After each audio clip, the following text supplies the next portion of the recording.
High বন্ধুরা, কেমন আছো তোমরা? আজ নিয়ে চলে এসেছি মাছের একটি রান্না। কি মাছ বলো তো বন্ধুরা? জানো তো আমার প্রিয় মাছের মধ্যে একটি মাছ ফ্যাসা। সর্ষে দিয়ে ফ্যাসা মাছের ঝাল আমার ভীষণ প্রিয়। তার জন্য নিয়ে নেব 3 পিস ফ্যাসা মাছ। কাটিয়া ধুইয়া নেব নুন হলুদ মাখিয়া। অন্যদিকে 2 চামচ কালো সর্ষে প্রথমে নেবে গুঁড়ো করিয়া। গুঁড়ো হইয়া আসিলে অল্প জল, কাঁচা লঙ্কা, সামান্য নুন মিশিয়া নেব বাটিয়া। কড়াইতে তেল ঢালিয়া ধোয়া ওটা গরম হইলে মাছ দেব ছাড়িয়া। মশলাটা বাটা হইলে জল মিশিয়ে নেব ছাকিয়া। এবারে মাছ ভাজা হইলে তুলিয়া দিয়া দেব তেল ছাড়িয়া।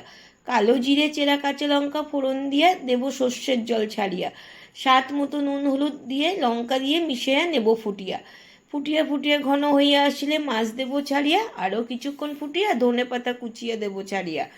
কাঁচা সর্ষের তেল দিতে ভুলিও না বন্ধুরা, তাহলেই তৈরি হয়ে যাবে সর্ষে দিয়ে ফ্যাসা মাছের ঝাল। টাটা।